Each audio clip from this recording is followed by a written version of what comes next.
Hey everyone, welcome to Tim Talks Audio Live. Thank you for joining us. I say us, well, that's the community. But also today we have a very special guest, my buddy and the founder of Steelhouse Mastering and steelhousemastering.com, Brandon Allhouse is here. He's going to help us out doing the master on this track that we've been working on. Brandon, say hey. Hello, thanks for having me. Cool, there you are. I can definitely see your audio coming in. Hopefully everybody can hear you as well, and if you guys can't, just let me know in the chat and I can tell Brandon what's going on, but I think you guys can all hear him. Hopefully so. Yeah, I hope so too. Brandon, for everybody that's watching and kind of tuning in, can you give them a little bit of background about yourself? Yeah, I run a mastering studio here in Greenville, South Carolina, and I've been a Studio One user as well for about 6 years now. So, yeah, I mean, it's pretty straightforward. Yeah, it really is. Now, we were talking the other day, I think it was either Tuesday or yesterday when I first reached out to you. Obviously, you and we don't always use only stock plugins.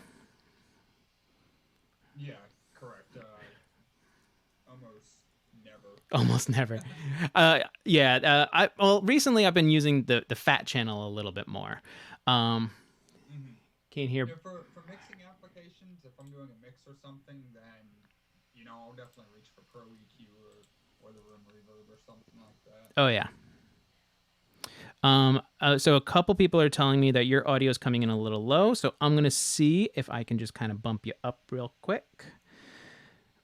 Which I can do the gain on mine as well. You want to push a little bit of gain from your end? Let's see if that helps. How's that sound? Any better?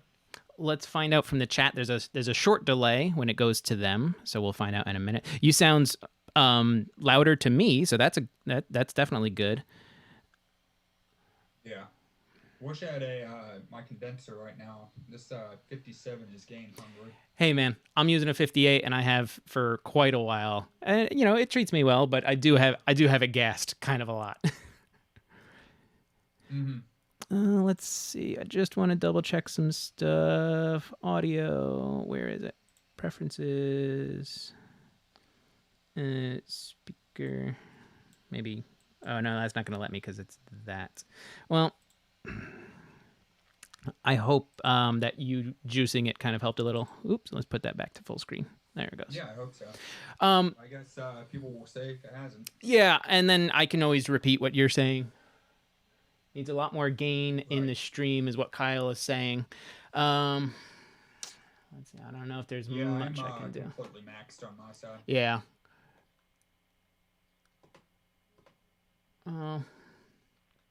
If push comes to shove, we kind of just threw this together pretty quickly. If anything, I'll just repeat some of your stuff. So going back to what I was saying, we don't always, you and I don't always just use stock plugins. Honestly, we use a lot of third-party plugins as well. But this was kind of a challenge for you, wasn't it? Yes, it was. Definitely. I'm fine with that too. Like thinking outside the box and seeing what I could do if I only had bare bones necessities. Right. So I sent you where we left off the other day, and actually I'm going to switch it over now. Let's dive into this, and just so everyone can see, that's Brandon's photo down in the other corner, and his website, steelhousemastering.com. Make sure to check it out. He does some fantastic work. We were just checking this out, and there could be a little bit of lag. So if we can't do everything in this session, we're just going to start a new session and actually bump this down to a 48K sample rate session. It's currently at 96 because that's what we got from the client themselves. And I've already done a bounce of our mix the way that it is. So if we can't do things here and things get real choppy, we're just going to make a new session and dump it down from there. I forgot to put my phone on silent, and some of my friends are talking about doing a Zoom meeting of darts, because why not? Okay, so Brandon, do we want to give this a shot And Yeah, let's try it. you have. I'm going to give you control. We're all going to watch what you do. If things get weird, we'll change it over. But if you can, just kind of like talk through some of the things that you're hearing and what you want to do to try to address that. And mind you, this isn't. You don't have to go super in depth. We can just kind of do like a couple basic things to kind of put people to the next step. Let's say their mix is done, and what do they need to do to push them from where they are to kind of where everything else in the world is. Okay, yeah, let's see if this will play nice on my side. Do I have a screen control? You should try shaking your mouse and clicking and see if you can grab. Yes, I see, yeah. You got it now? All right, yeah, well, okay, so first I'm just going to hit play for a little bit, and then let's just hear what we're working with right off the bat. Let's do it.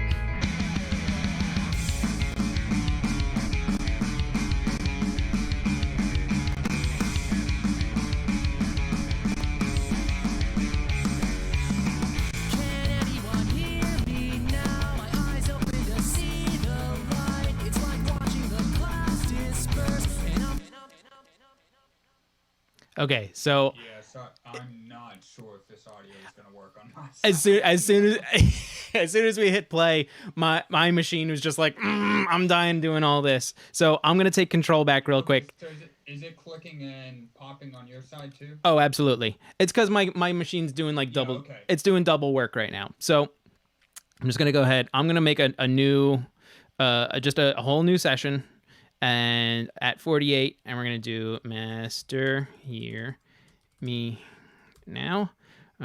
Let's see, 48. I think I did it at 32. That's fine. I don't care about any of that. Bing, bing, bing, bing. I'll put it there because okay, so why is Dante on? Okay, so it was this one. I'm just gonna drag that in, pop it to the beginning. Now I just need to do some stuff real quick, which is I'm going to add a bus, and because this is how I route audio to everybody else. Where is it? Come on, Okay. Get up there. Where are you? You are going to go to the bus, and the bus is going to send to this guy, because this is my sends to everybody else, and I just have to. Okay. I believe it's there. So now everything's going to go through this. So think of it like another mix bus, which we'll just call it master. So for anything that you want to do, you can put on either the channel or the bus itself, and this will automatically send to them. Okay. Now that everything is in, you can let's see it. if this plays I nice think, yeah. I'll kind of bump that guy up. All right. Let's just take a listen. I'm going to hit play from my end, and we'll see what now. happens. Go ahead.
right? So there's way less glitches on my end now. Yeah, me too.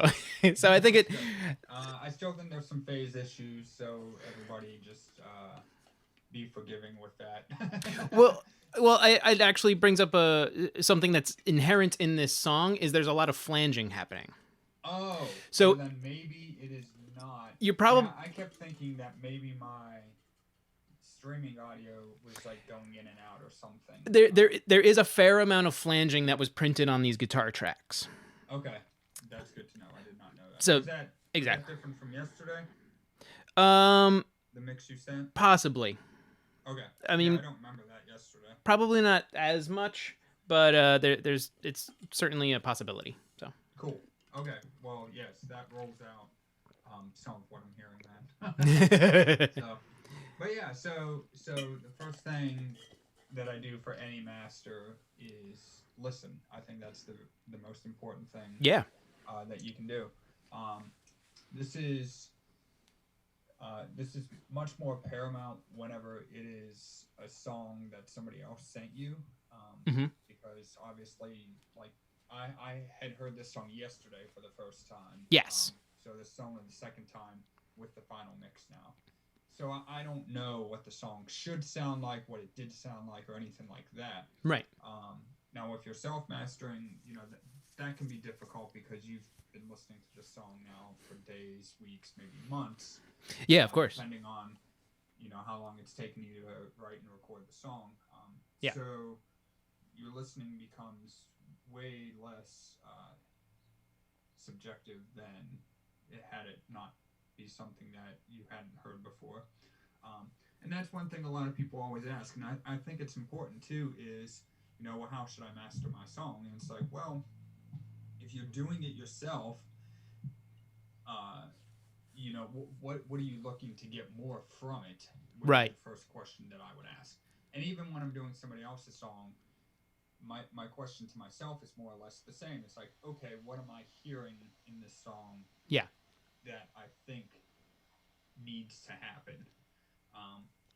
So let's see. Let's go. So, what were some of your first impressions? You've heard this song twice now.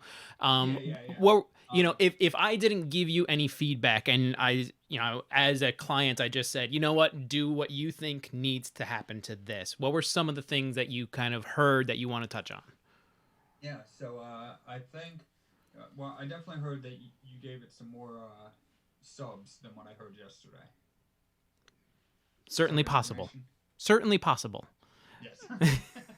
So, I mean, that sounded good. I think maybe the vocals were just a tiny bit up front for the song. Okay.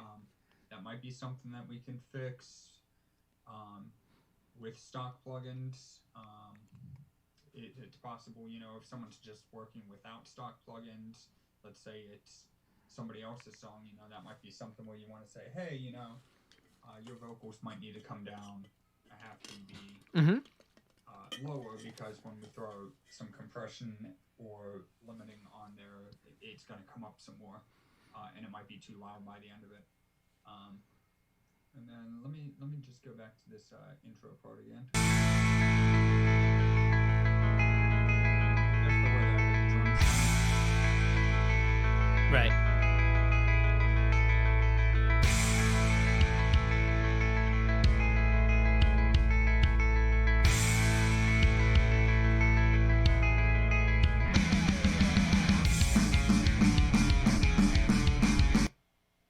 So, snare drum, I think, could use some more low mids, and the guitars themselves could maybe stand a little bit more low mids as well.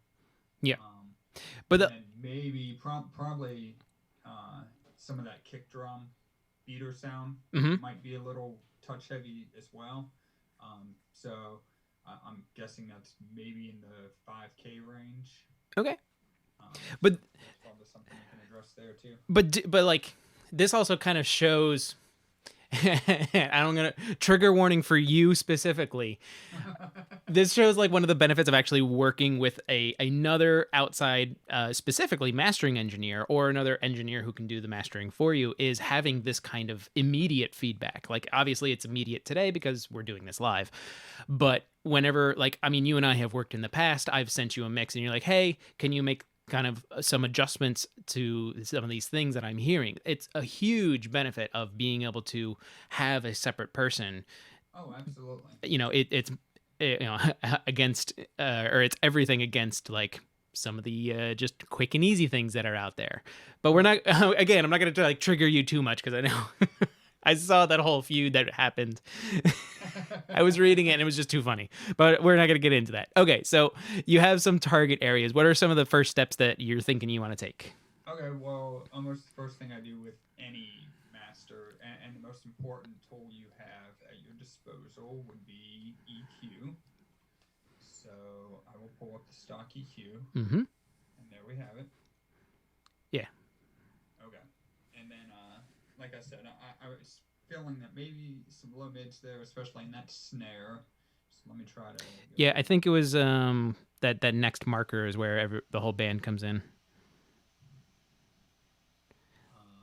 Okay. Like kind of that-ish area, yeah. Yeah, where I'm at now. Yeah, give or take. Yeah. Okay. Well, we'll find out. Exactly. And then, first thing I'm gonna do is just kind of go up here a little bit with this, and then play it, and then adjust it as it's playing, and then just listen.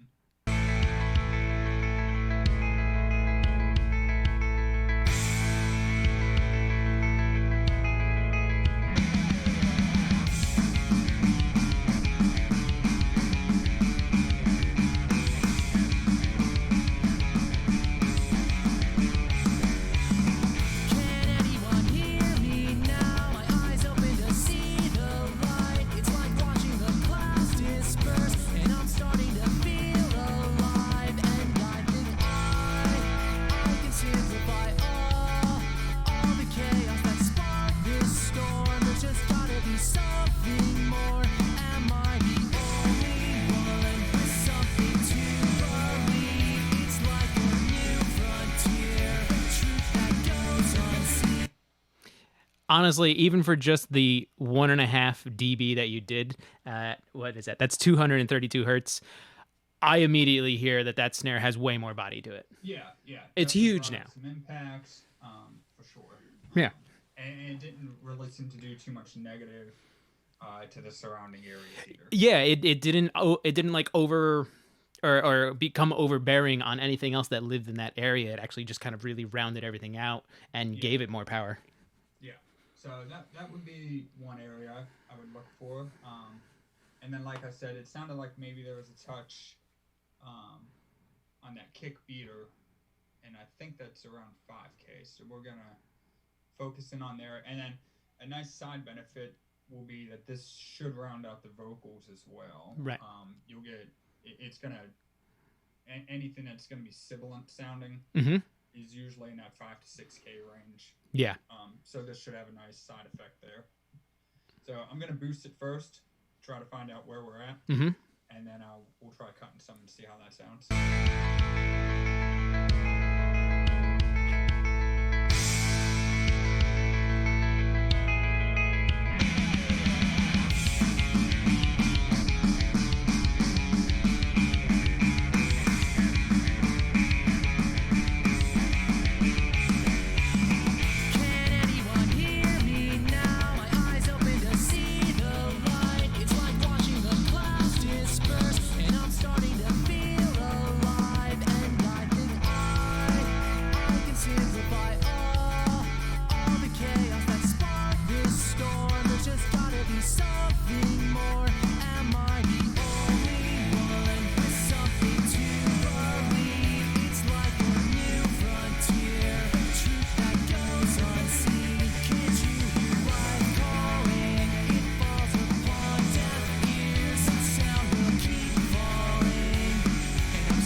Nice. Again, just minor little things that you're doing. 1.5 at, what is that? That came out to 3K. 3.8K, so it was a Yeah. little bit lower than I thought it was. Well, you just got to work on your numbers, man. So, all right, yeah. So let's try that. Let's go with. Let's see. Let's maybe still go in that vocal range, and then let's see. He's a very upper mid-range kind of vocal. Yeah. Let's see if we can tame that a little. Okay.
Again, just a little bit of resonance there. Yeah, just smoothing out just that like honk that he's got going on.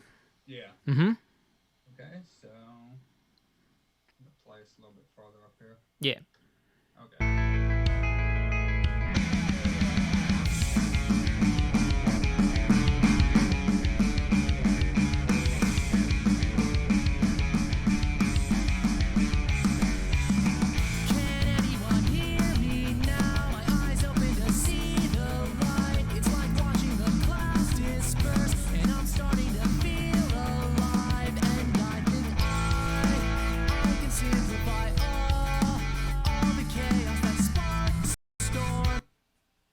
Just want to clear up some mid-range there. Mm-hmm. So that was at 430 hertz. Yeah. Now a lot of that was in the snare drum I was hearing. Yeah. So, and then I'm gonna run out of bands here on this stock EQ. Don't be shy. I mean, do use the tools that are available, and don't do what you need to do to get a result. Uh-oh. That's cool. No, avert your eyes. It's not stuck. Yeah. Okay. I'm just gonna pull up a second one here. So yeah. That was kind of like a corrective EQ there. Yeah. On this first one. So if you guys look, not really a lot. We had 1.5 dB at 230 hertz for the snare. A little over 1.5 cut at 3.8K. Mm-hmm. 2.4 dB at 430 hertz, and a little under 2 at 1K. Yeah, not gigantic moves, and honestly, even your cues on some of those, like the bandwidth of those EQs, are not wide. They're just kind of like little notches here and there. Yeah, which is funny too, because using some of the hardware EQs that I have, mm-hmm. One of the go-tos that I use is really wide bands. Yeah. But for corrective stuff, you don't really want that. So right. Let's see if we can maybe bring in a bit of punch on the low end.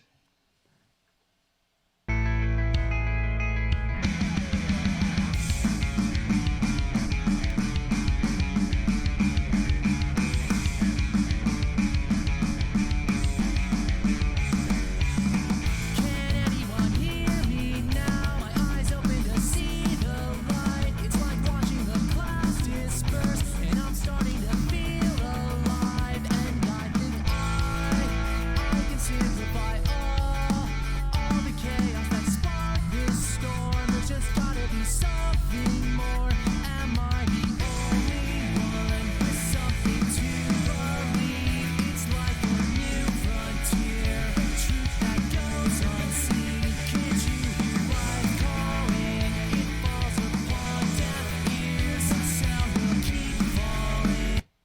Very nice.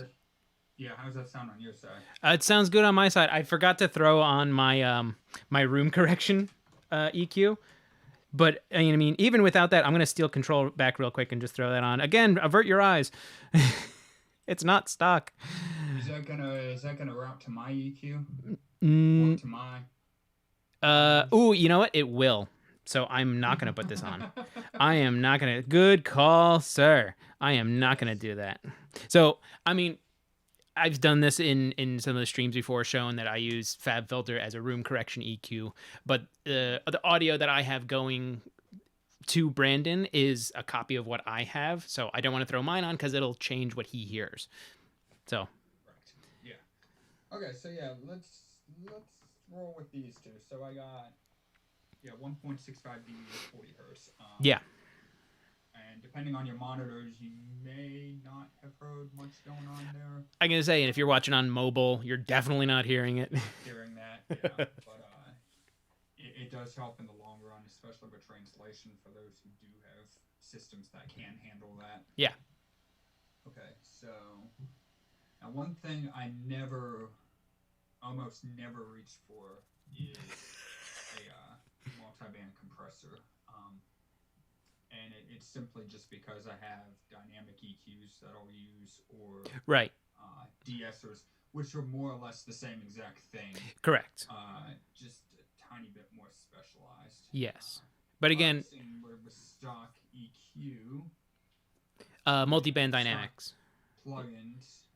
What is multi-band dynamics? Oh, it's called multi-band. Yeah, so type in multi and you'll have it. Duh. Down on bottom. That's dynamics. That's the one. Neat. Okay, so I'm gonna ignore most of these bands. So let's focus on this. Okay, so we're gonna go with the high mids. Yeah, and we are going to more or less use that on controlling any vocal sibilance there. Go up a little. Let's start it at 5K. Yeah. That works. Kind of bummed it doesn't narrow in a little bit more than that. Well, you could. Let's try that. If you wanted it to narrow in a bit more, you could scale back the high frequency. So that guy you can shift. Can it not? Oh yeah, it doesn't go in anymore. Oh well then. That's one thing I found out yesterday when I was playing around with it. I'm like, oh, that's as tight as it'll go. Okay. All right then. So okay, but yeah, let's make do with this. We're just gonna do gentle moves anyways. So, right. It should work just fine. And then ratio is at 1.6. I really don't want to be hammering this. Yeah. At all. So let's have a listen.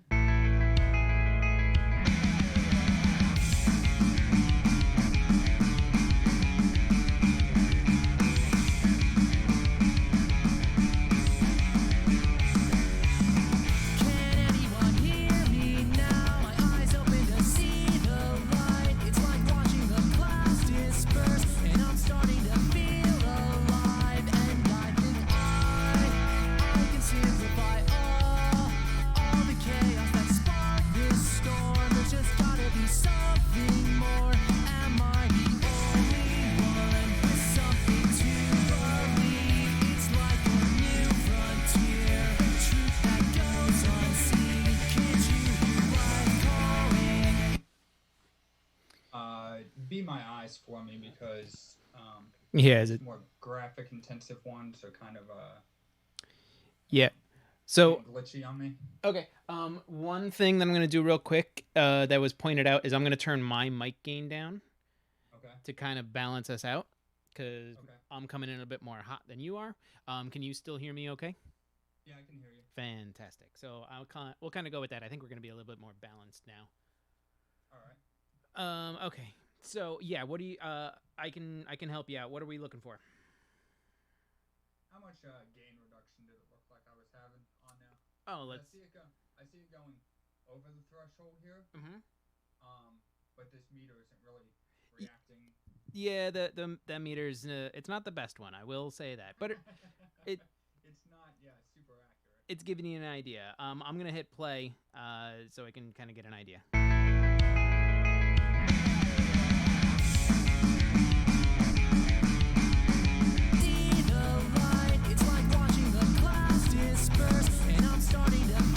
I'd say at max maybe 4 dB. Okay, so kind of what I thought then. Yeah, give or take, because this first line here, first little number is -6, then it's -12, -18, etc., etc., etc. So I'd say anywhere from like -3 to -5 ish. Yeah, and really, I'm just looking to let that kick in whenever the vocals make more of that sound. Yes.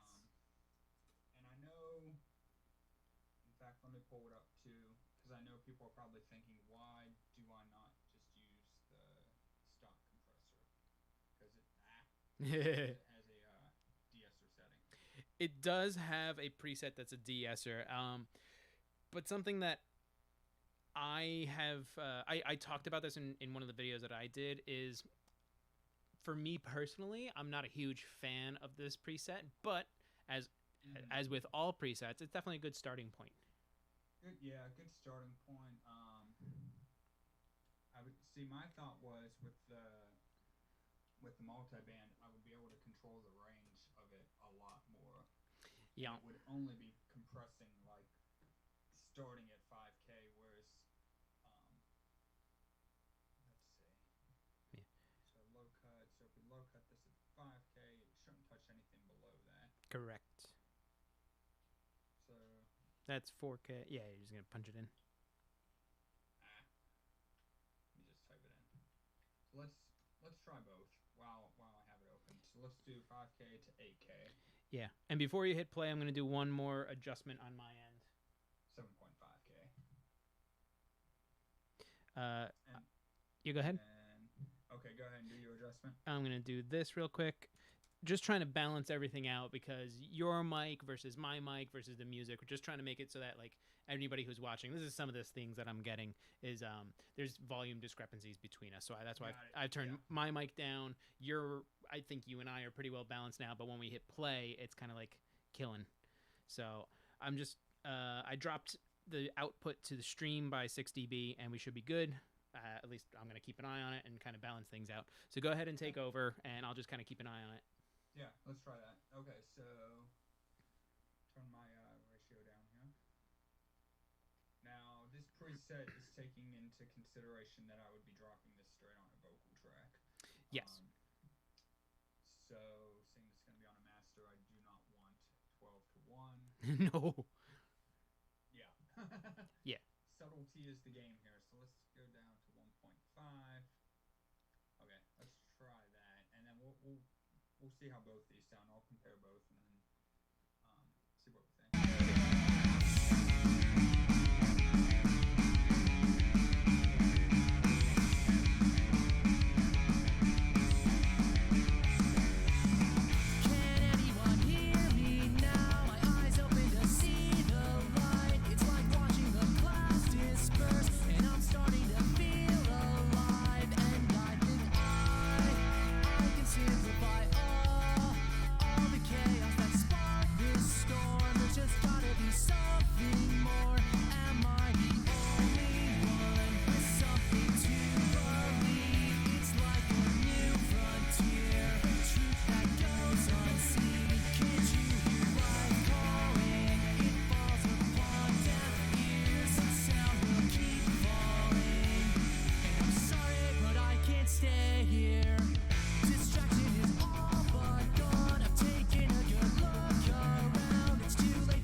Any thoughts on your side?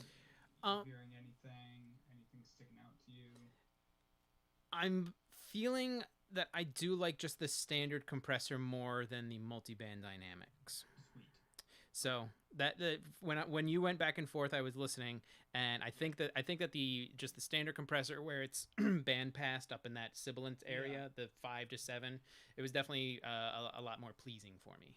Yeah, it's focusing on a smaller area, I think. So we're gonna go with that. still want to try multiband, but just as a high frequency limiter. And Okay. A lot of people have this. They really want the sound of tape, and one of the important characteristics of tape is how it acts as a high frequency limiter. So we can smooth out some of the harshness of cymbals, but by using something like this. Let's see. Bring that down. Actually, let's bring it up. It started at about 12K.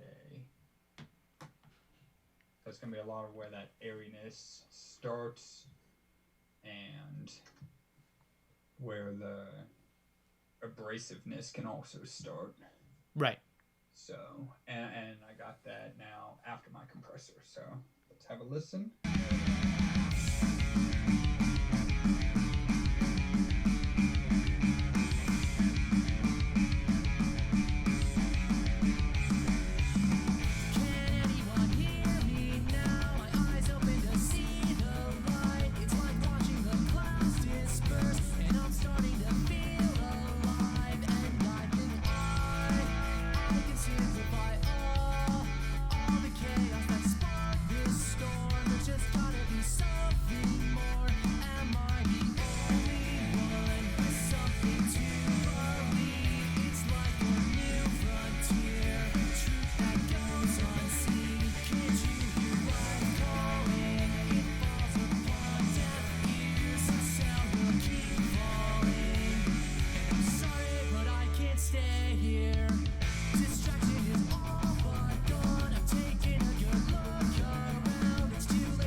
There we go. So, for those of you wondering, I'm going to open both these up so they're not obstructed by... Yeah, just kind of like the top right will be all right for that one. Yeah, is this one okay here? Yeah, that'll be perfect there. Okay, so there's that. So what I ended up doing was... right there is perfect. You can line them up, and then nothing was going to be blocked. Cool. Okay, so I ended up doing a high frequency compression here at 12K, just to bring down, like I said earlier, anything that might be sounding harsh, just smooth that out a little bit. And then I know it seems counterintuitive here, but I went ahead and boosted, where am I at? 18, yes, 18K. So I brought up the air, but I'm doing it into the compressor. So right. A really neat trick with some of this stuff is boosting into something so it acts more on just the boosted material. Yeah, so almost tone shaping it's into still it. Being smooth. Yeah, almost tone shaping into a compressor. Yeah. Yeah. And I do this a lot with a lot of the tools that I use, where I almost always EQ into a compressor because I want the compressor to react to whatever I'm EQing. Right. Okay, so I think, going back and forth, I think that's, a nice improvement. Everything was pretty subtle what we did. Let's do a quick A/B of everything off and then kick everything on. Yes, let's do that.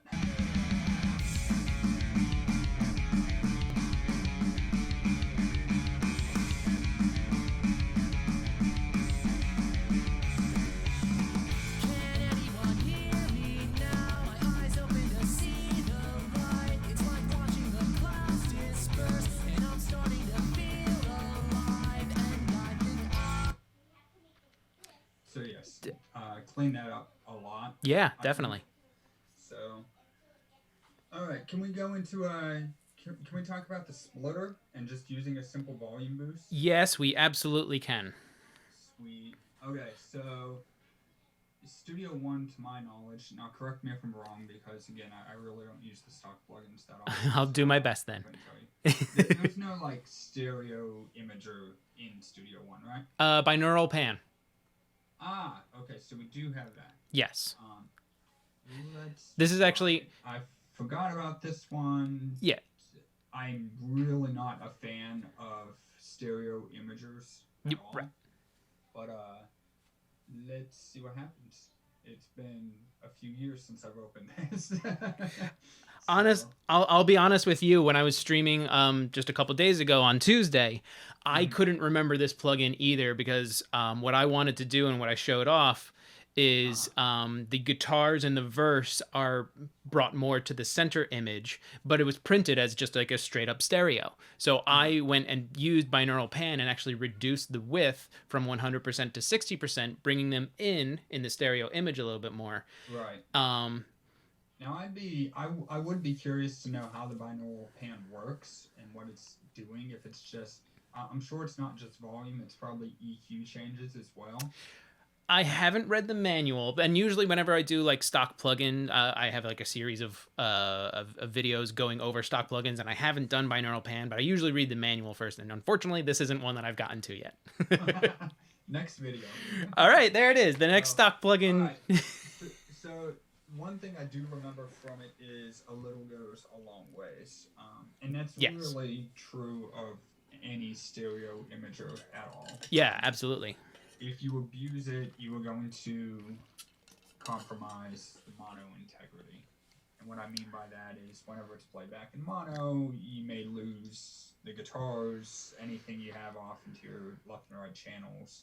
Yeah. And that's just like phase coherence and everything. Like when everything's like really pushed out into like a stereo field, when you sum it down to mono, you lose so much of it. So that's why, exactly, Brandon, you're right. A little bit goes a long way with these things. Right, and then what I'll show you all here using the splitter tool is another way that we can achieve some extra stereo width, or in the cases where things they have too much width, how you can fix that using just the stock plugins, and it's really easy. So, nice. Let's try this one first.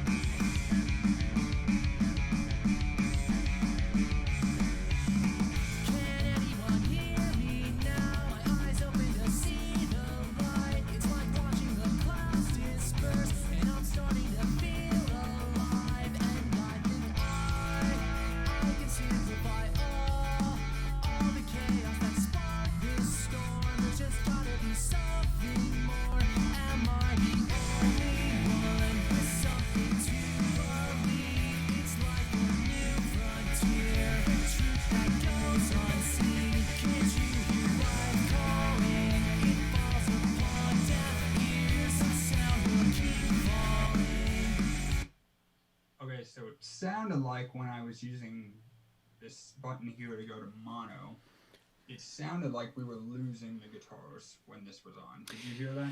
I did hear that, but I'm going to say that what I think is happening, and I'll have to refer to the manual, and I'm not sure, but when you do turn the channel itself into mono, I believe that it bypasses binaural pan. Okay. I think. That could be. I wonder if the... So what I did in the mix, and here's another thing of being able to talk to you, is in the corner, in the chorus of this song, though the chorus guitars do have an instance of binaural pan already on them in the mix, where it's pushed out from 110%. I only added 10%. Yeah. So that's something to keep in mind. Okay.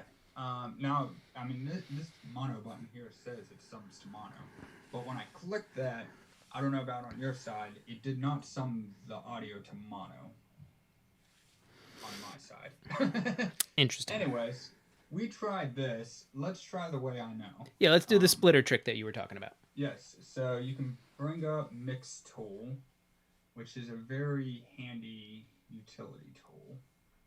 Let me get rid of this right now. And then I'm going to copy that. Oops. I'm going to try to copy that. Come on now. You want me to try it on my end? Or you just want to throw another one in? I'll just throw another one in. Okay. I don't care. Okay, so first thing we're going to do is MS transform. That is going to be our encoder, which is going to give us a mid signal and a side signal. So in other words, you're going to have like a mono center, and then you're just going to have your left and right images. So I'm going to do that, and then on the second one, I'm going to also... I had the second one open. So the first one, okay. So this has MS enabled, or MS transform. The second one has that. Now what we're going to do is give the second one 6 dB. If we don't do that, the signal will be 6 dB quieter just from having the encoder on there. It's just how it works. Right. So if you're going to do this, that's what you have to do. Okay. So from there, we will go to the mix tool, go to this, insert splitter, in between. Okay, simple as that. Now we have a mono, and let's see, should be a channel split, let's see. Yes, we should have center and the side image. Yes. I might have that backwards, but we will find out. So let me hit play, and then we're gonna adjust that a little.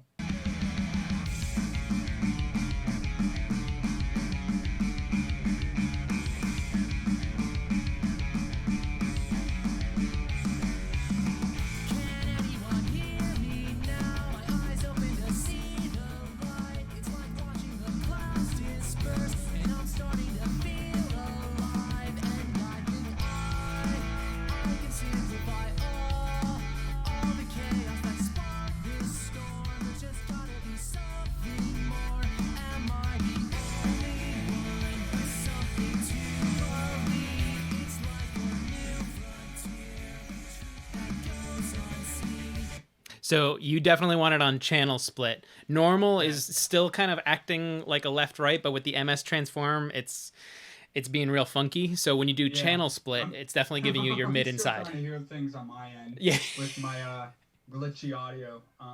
Okay, so it seems I'm pretty sure this this is the side channel. Correct. So.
So the easy workaround is just to do a slight volume boost on one side.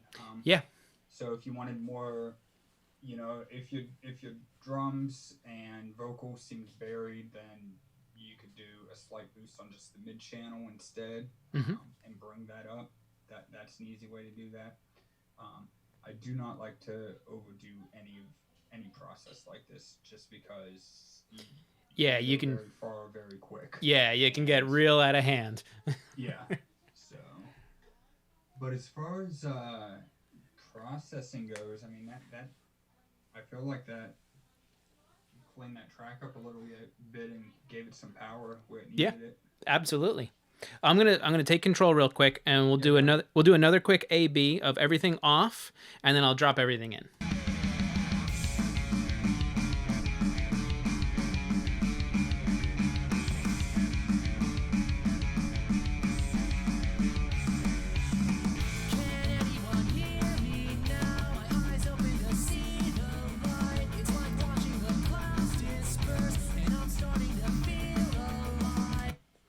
So it's definitely a difference. There, there seems to be a volume drop on my side with. There's a subtle drop. I would say maybe 2 dB. I was thinking less than that. Yeah, but that's why I was very questionable when I said maybe 2. Let's try 7, because I noticed as soon as it went off, I'm like, that is quieter now, which is weird because I'm pretty sure auto gain's not on. That could be why. Oh, yep, could be. I did not turn auto gain on any of these, so yes, auto gain is a handy feature, guys. If you're adjusting anything and it has the option to auto gain, definitely do it, because other than that, you'll be deceived by some volume changes. Yeah, and don't let loudness differences persuade you that something is better or worse. Where when you auto gain, if you're compressing, it puts it back to the relative area where it was. Yeah, where it should be. Yeah. And for the most part, I mean, I've used a few plugins before, and it's like that still does not sound the same to me. And then I end up adjusting it by hand. Yeah, which is also a viable option. Yeah. So let's see if 7 gets us closer there instead of that.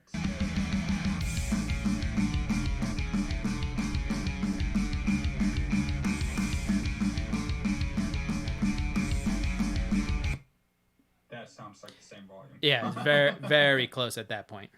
Yeah. Okay. So and then your final option here is the limiter. Okay, we were talking, I think it was yesterday, just be honest about the stock limiter. Yes, okay, if you want me to be honest, I the do. stock limiter is awful. Absolutely absurd. What makes you say that it's awful? What about this stock limiter compared to, I know your favorite is the Pro L2 from FabFilter. Yeah, that's the one I default to a lot. Yeah. So if you wanted to go loud, what makes a really good limiter would be one that could let you get several decibels of gain reduction cleanly, right, without turning into distortion or sounding super crushed. Something like FabFilter, I can usually get about 6 dB peak of gain reduction. Ooh. Yes, I struggle to get more than 2 out of this one. Yeah. And maybe even 2 is being generous. Right. And it's not something that I've gone over, but there is a podcast out there. I don't know if you've ever listened to 20,000 Hertz. I have not. 20,000 Hertz is a great podcast. And they actually had Ian Shepherd on. Okay. And he's another great mastering engineer. He was on talking about, just like dynamic ranges and everything. And in one of the episodes, it was a 2-episode series, they actually played audio that slowly over time got more and more limited. And so you could actually hear what a limiter is doing when it's doing that gain reduction, and why doing too much, or maybe something too much like with the stock limiter, is going to cause like square waving and distortion and things like that. Yeah. Now, remind me, do you have FabFilter Pro L? I don't have the Pro L, unfortunately. The only thing I have from FabFilter is the Pro Q3. Okay, so the cool thing about FabFilter's Pro L is exactly what we were just talking about with auto gain. Mm-hmm. It auto gains as you're limiting, so you can hear exactly how much damage you may be causing, so you know exactly how much you can go before it's like, oh, I don't like how that changed the sound now. Right. And you're not being deceived at all by volume. It's a really cool feature to have. That's very handy. Yeah. And it's even more audible than, like, say, if you're just doing like 2 or 3 dB on a compressor, to me that's not really a lot. Correct. On a limiter, that's a lot. Yes. Never mind 5 or 6 or 7 or whatever. So to be able to hear exactly the damage that you're causing, and the thing with something like a compressor still lets audio through. A brick wall compressor doesn't. Correct. That's why it's a limiter. This is your limit. Exactly. That's what you get. That is as far as you go. Yeah. Do not pass go. So often what that equates to then, when you get too much of it, is distortion. Yes. So and we can push this limiter. We'll push it so you guys can hear just how far it will go. So let's try that. First, I'm going to set a ceiling of -1. Do I always do -1 for the ceiling? No, not at all. Great question, Brandon. Brandon, can you answer that? Yes, I will question myself and answer that. Okay, so the ceiling is the maximum peak that limiter is going to cut things off. So it's going to give us a decibel of room from the highest peak to the absolute threshold of 0 decibels. And we're talking 0 dB full scale, the full scale of digital analog conversion. Correct. Yeah. So if you go over 0 decibels full scale, you get distortion. Yeah. It's generally not pleasing when it is digital. Analog can be. Yes. Depending on what you're using. Digital isn't. And this isn't even a case of analog versus digital, because you're going to go to a streaming site and upload these. It's like, this isn't even a hardware versus software debate here. Right. We're not getting... 0 is nasty. On top of that, we're going to export this as a wave, which is a lossless audio file. Yes. Whenever we upload this, or the artist uploads this to a distribution site, such as Spotify, SoundCloud, what have you, they were going to do something called encoding, which is they were going to convert this file down to something that'll play on their system. Generally, that is MP3 of some sort. I do believe Spotify uses Wave on their high quality premium account. Yes, or they may still do MP3, but like a 320 kilobit Right. MP3. So I don't remember. Really at the mercy of whoever you use for distribution. Yes. Some of them are a lot better than others. Personally, SoundCloud is one of the worst I've heard with this. So in other words, to get to my point here, that 1 decibel of headroom is going to let their encoders have some safety net in order to do what they need to do to convert the file. If you go to 0, while it may sound fine on your computer, and it most likely will, it'll sound fine, and it more than likely will not have any noticeable distortion to you. But whenever they go to encode, it's going to cause peaks to go over that. I'm not going to get into what that's all called. That's a whole nother discussion. Yeah, but it's going to go over 0 because of the conversion there. Yeah. And then you will get distortion from that. It's going to sound like your high end got kind of mangled, or the low end may sound distorted now. I've heard various sorts of elements from clients and artists over the years. It's like, my song doesn't sound the same. It's like, what was the ceiling set at? Right. Yeah. And it's very important. Yeah. So, but let's go with quick. There's a quick question in from chat. It's from Kyle. He's on Facebook right now. He says, can you use the fat channel? And he's saying in hamburger mode, but it doesn't really matter. Hamburger mode is just like how you view it.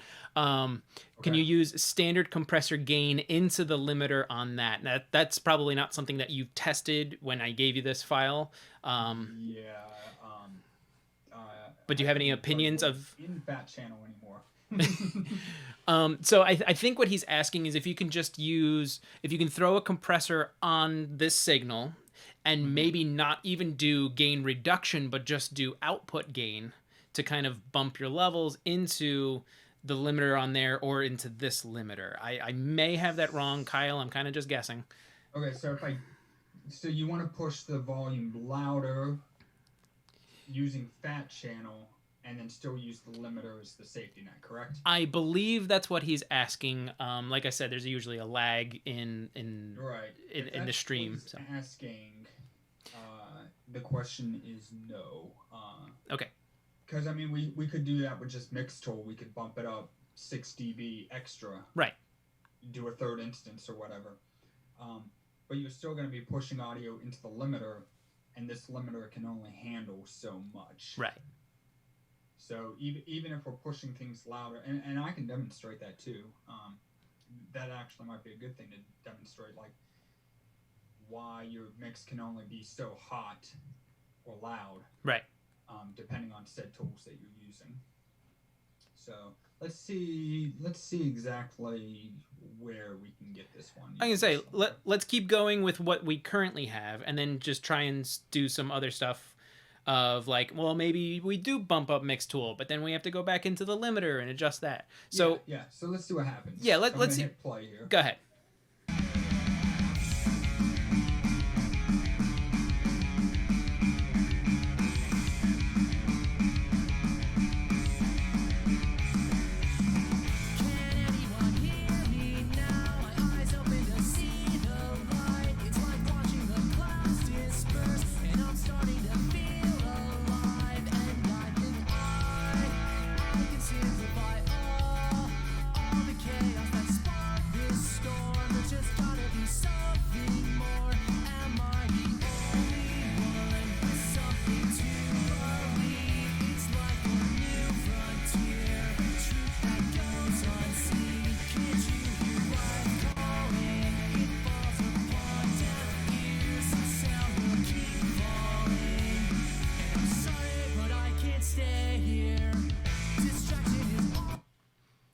So it looks like we're at about -3. I think that the highest one that I saw was like -3, and I don't know about anybody out there, but on some of those snares I can hear it like kind of clipping in a little. Yeah, like clamping down Mm-hmm. the board. So that is probably the most I would reasonably push this one. For comparison's sake, let's go a little bit more and see what happens.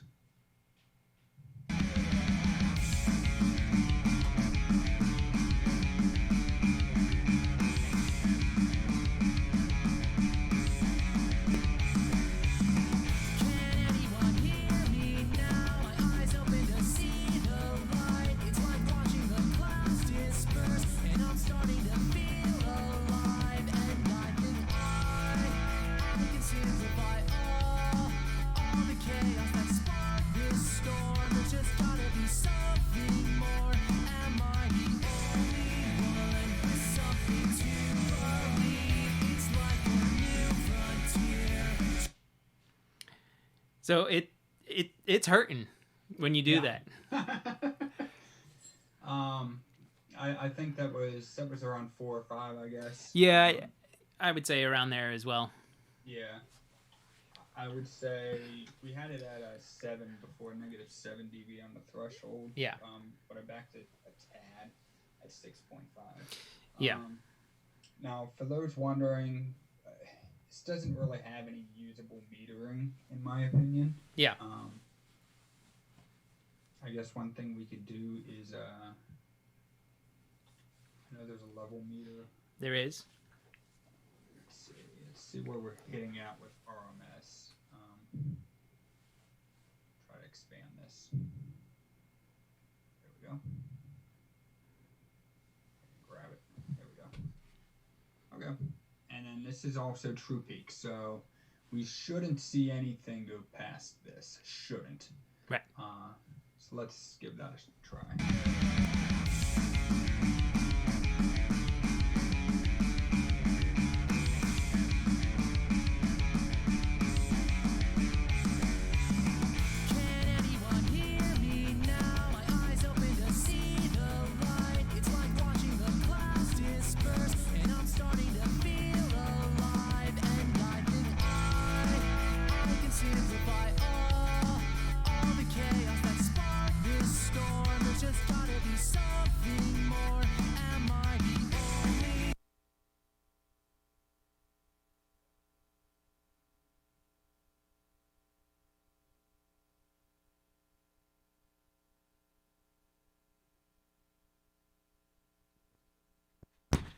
I disappeared. I'll be honest.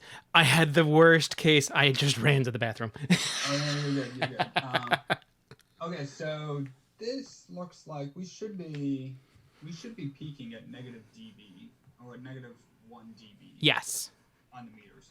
When I hit play, it looks like we're maxing out at negative 6. Is there something stupid I am overlooking on these plugins I never use? Because that is a possibility. Maybe I am missing something. Let me hit play. Yeah.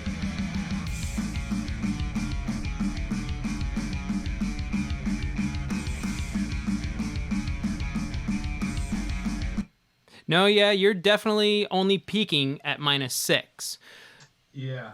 But this probably is going to be a question that some people would have of, and of course we're going to have to adjust all the other settings. If we take the threshold and put it all the way back up now, we can drive the input knob to the limiter. Yeah. Now that should just be an input gain. It is. That's why we're going to have to reset the threshold, because if we just crank the input now to make things louder, you're going to have way more gain reduction, because the way you're looking at it is basically the signal path. It's input gain. It's kind of confusing. It's a little confusing. Let me back the whole ways down. Yeah. And then try the input.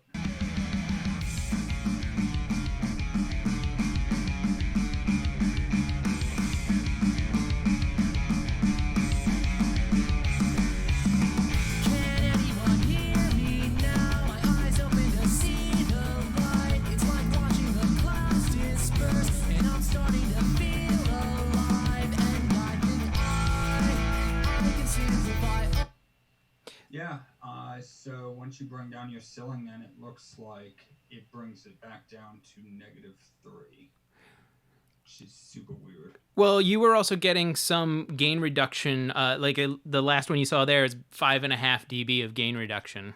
More, yeah. Yeah. Yeah, so, and again, I think this is just a nature of how this limiter works, too, because... Mm-hmm.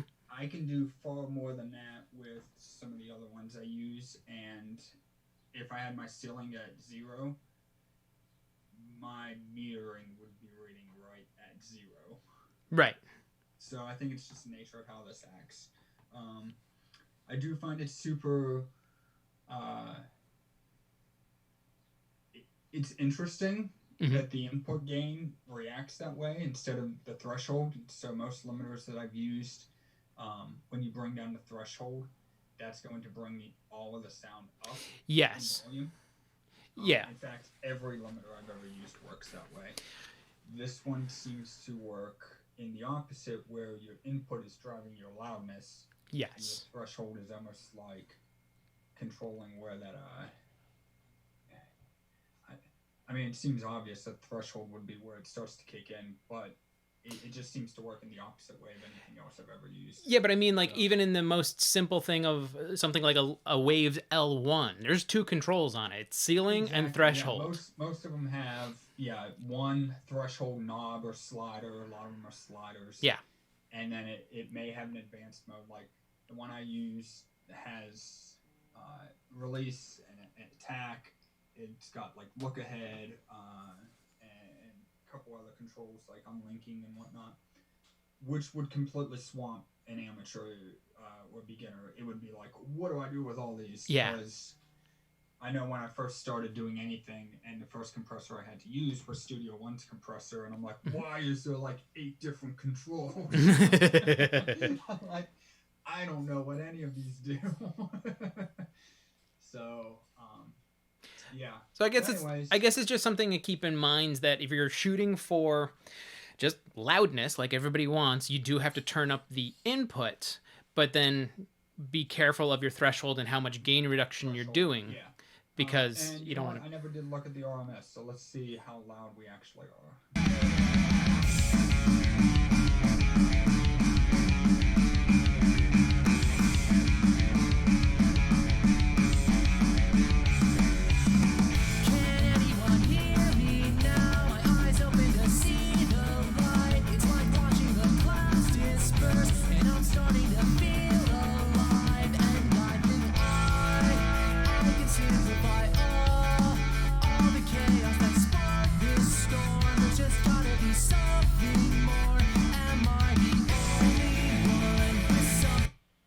Okay, so yeah, True Peaks, we checked that. Yeah. that change. I do see we have a loose section here, which is nice. Handy to have, but not. This unit. I mean, you tell me. Don't aim for a streaming Correct. service loose. There's no point in doing it.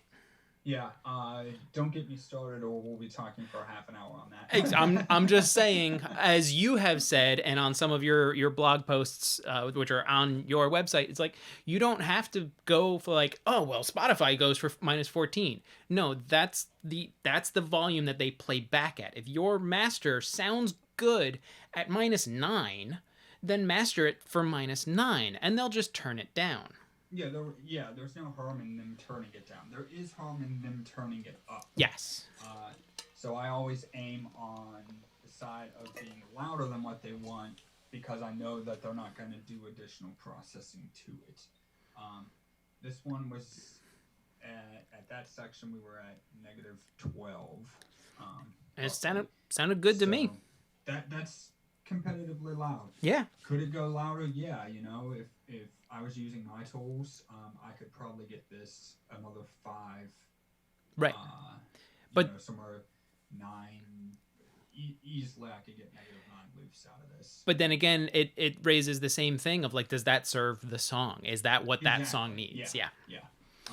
So, given what we're using here, I feel like a max of maybe, I lowered it some, so we were maybe around like -2 was like a nice compromise of doing less damage for a slightly quieter master, but less distortion overall.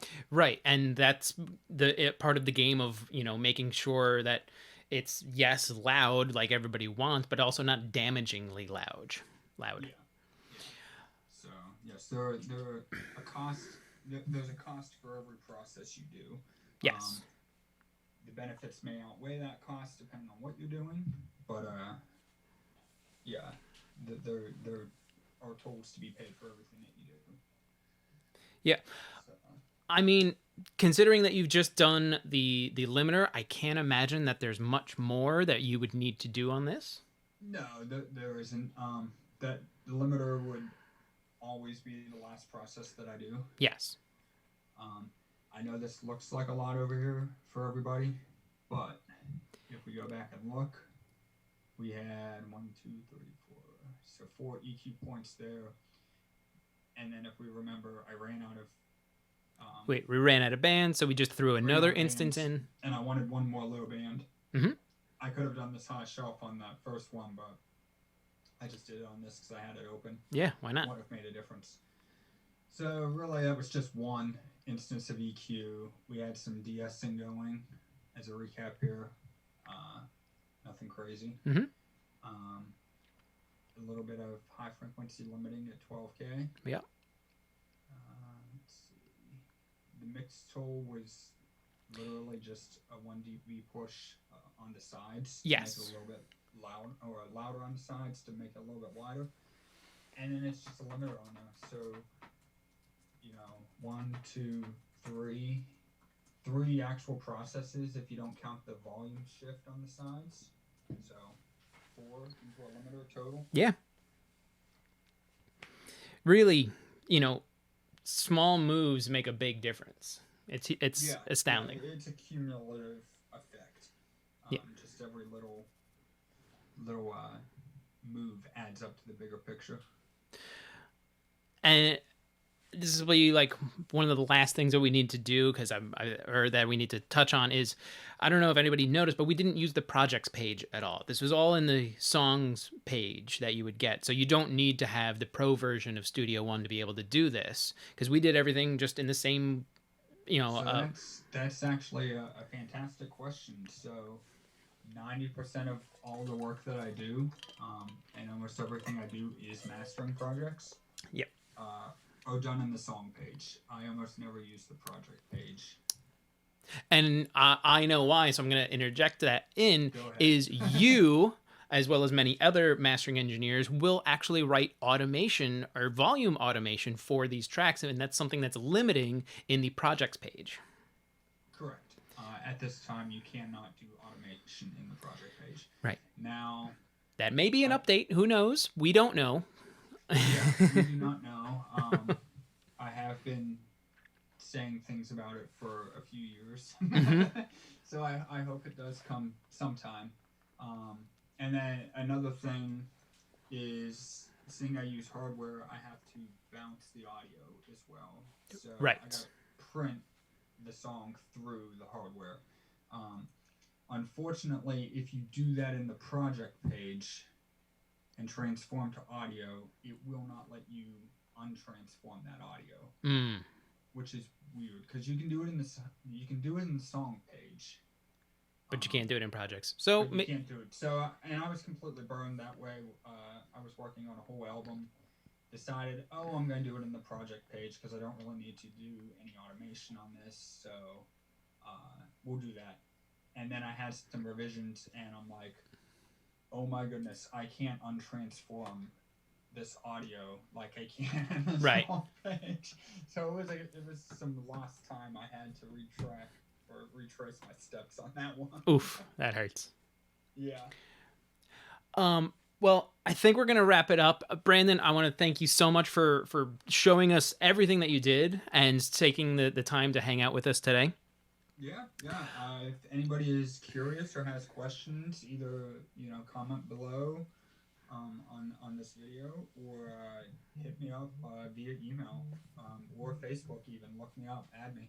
Yes. Also, his website is steelhousemastering.com. If you have a project that you need mastered and you want Brandon to handle it for you, not being limited by stock plugins as we've done here, he's definitely available. Reach out to him on email or Facebook or any of that stuff, and I'm sure he'd be happy to work with you on your project. Yes, absolutely. Brandon, thank you. I want to thank everybody for swinging in and hanging out during the stream. Alpha, you're saying right now, thanks. Thank you for hanging out with us. Kyle had to split a few minutes ago. Thanks for hanging out with us today. Actually, I can change this. We don't need this screen anymore. We're gonna call this song Wrapped, and we're gonna start something new next week. I'm still working on what it's going to be. I think I have an idea, but we'll figure it out. But every Tuesday and Thursday, we're going to be doing live streams. So at 2:30 in the afternoon, Eastern Standard Time. So if you're available, come join us. We'll do some stuff. Maybe on the next one, if you guys want to start asking a bunch of questions, I'll do everything I can to make it like a Q&A kind of thing. Brett, thanks for stopping in. Walt was in earlier. It's just 8D Music. Thanks for hanging. Again, thank you all for coming and joining us on the stream. Brandon, I can't thank you enough for spending too much time on this. Oh, no, you're good, Tim. Pleasure was mine. Thanks a lot for having me. All right, and then like we said before, steelhousemastering.com. Make sure to reach out to Brandon and at least say hey. And then we'll see you on the next stream. So thanks, everyone. See ya.